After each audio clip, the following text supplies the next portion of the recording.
அனைவருக்கும் வணக்கம் ஃப்ரெண்ட்ஸ், நான் லதா. இன்றைக்கி நாம் குழம்பு மிளகாய் தூளம் என்னென்ன பொருட்கள் எல்லாம் நிச்சயமாக நம்ம சேர்த்து அரைக்கணும், அப்படி அரைச்சோம்னா நம்மளுடைய குழம்பு சுவையாகவும் இருக்கும், ஆரோக்கியமாகவும் இருக்கும் அப்படின்றத பற்றி தான் இந்த வீடியோவில் நம்ம பார்க்க போகிறோம். வாங்க வீடியோக்குள்ளே போகலாம். நாம் அழகாக காஞ்ச மிளகாய், அதாவது மிளகாய் தனியாவை நல்லா காய வச்சு அதை புடைத்து நல்லா எடுத்து தனியாக வச்சுக்கோங்க. அதுக்கப்புறமா நான் ஒரு 150 கிராம் துவரம்பருப்பு, அதே மாதிரி 150 கிராம் உளுத்தம்பருப்பு, 150 கிராம் கடலைப்பருப்பு, ஒரு சின்ன குட்டி கிளாஸ் அளவு இருக்க அதில் நான் அளந்து பருப்பை முதல்ல நல்லா நான் வறுத்து எடுத்துக்கிறேன். அப்படி நீங்கள் வறுத்து எடுக்கும் பொழுது இதை நீங்கள் மிளகாய் தனியால் சேர்த்து அரைக்கும் பொழுது உங்களுடைய குழம்பு அவ்வளோ ஒரு வாசனையாக இருக்கும்.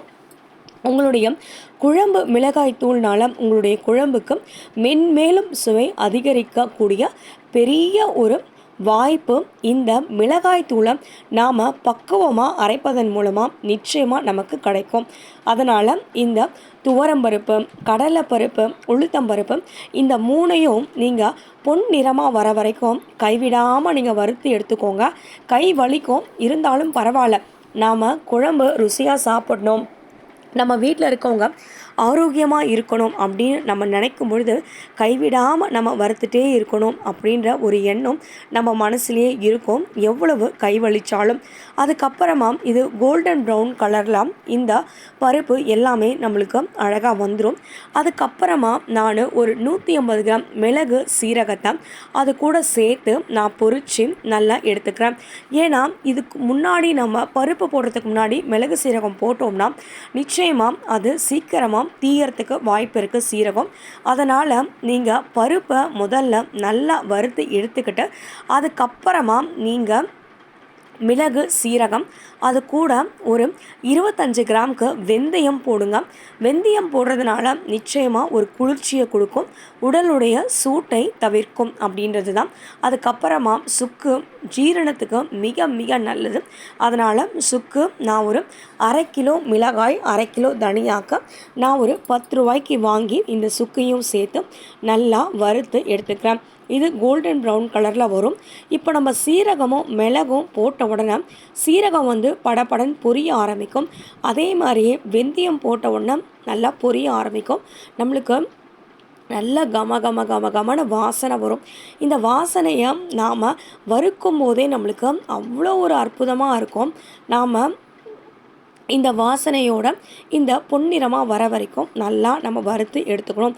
அதுக்கு பிறகு நாம் வச்சுருக்கோம் இல்லையா மிளகாய் தனியா, அது கூட இந்த மிளகு சீரகம், அதுக்கப்புறமா இந்த சுக்கு, பருப்பு வகைகள் துவரம்பருப்பு, கடலைப்பருப்பு, அதே மாதிரி நம்ம துவரம்பருப்பு இது எல்லாத்தையுமே சேர்த்து நாம் நல்லா பொன்னிறமாக வர வரைக்கும் வறுத்து ரெண்டுத்தையும் ஒன்றா சேர்த்து நாம் அரைச்சி நம்ம குழம்பு மிளகாய் தூளை நம்ம இப்படி நம்ம ப்ரிப்பேர் பண்ணணும்னா நிச்சயமாக நம்மளுடைய குழம்பு அவ்வளோ ஒரு ருசியாக இருக்கும். என்றைக்குமே நீங்கள் பேக்கெட்டில் விற்கிற பொருட்களை வாங்கி உபயோகிப்பதை நீங்கள் தவிர்த்திடுங்க. ஏன்னா நிச்சயமாக அதில் சில வேதிப்பொருட்கள் கலக்க வாய்ப்பு இருக்குது. ஆனால் நம்ம வீட்லேயே நம்ம இந்த மாதிரி பக்குவமாக அரைச்சி வறுத்து காய வச்சு நம்ம சுகாதாரமான முறையில் நாம் இந்த மிளகாய் தூளை குழம்பு மிளகாய் தூளை நம்ம தயாரிக்கும் பொழுது அது 1 வருஷம் ஆனால் கூட நிச்சயமாக அது கெட்டு போகாது, வண்டும் நம்மளுக்கு வரவே வராது. அப்படி வண்டு வராமல் இயற்கையான முறையில் நாம் இந்த மாதிரி நம்ம தயார் பண்ணோம்னா நிச்சயமாக நம்மளுடைய குழம்பு மிளகாய் தூள் நம்மளுடைய குடும்பத்துக்கு மிகப்பெரிய ஒரு ஆரோக்கியத்தை கொடுக்கும், அதே மாதிரி நம்மளுடைய உணவுக்கு சுவையை கொடுக்கும். வீட்டில் இருக்க இல்லத்தரசிகள் வேலைக்கு போக முடியாத சில சூழ்நிலைகள் நிச்சயமாக ஏற்படலாம். அந்த சூழ்நிலைகள் ஏற்படும் போது இந்த மாதிரி நீங்கள் குழம்பு மிளகாய் தயார் பண்ணி அதை நீங்கள் சிறிய பாக்கெட்டில் 50 கிராம் 100 கிராம் நீங்கள் போட்டு கூட அதை நீங்கள் சேல்ஸ் உங்கள் வீட்டு பக்கத்தில் இருக்கிறவங்களுக்கு நீங்கள் கொடுத்தீங்கன்னா கூட போதும். உங்களுடைய சுகாதாரம், சுத்தம், தரம் பார்த்து நிச்சயமாக எல்லாருமே வாங்கிறதுக்கு வாய்ப்பு இருக்குது. அதனால் என்றைக்குமே உங்களுடைய சுயமரியாதையை யாருக்காகவும் விட்டு கொடுக்காதீங்க. தன்னம்பிக்கையோடு இருங்க. பெண்களால் உலகத்தில் சாதிக்க முடியாதது எதுவுமே கிடையாது அப்படின்ற ஒரு எண்ணத்தை நீங்கள் மனசில் வளர்த்துக்கோங்க. சந்தோஷமாக இருங்க. உங்கள் வாழ்க்கையில் நீங்களும் நல்லா இருந்து மற்றவங்களையும் உயர்த்துங்க.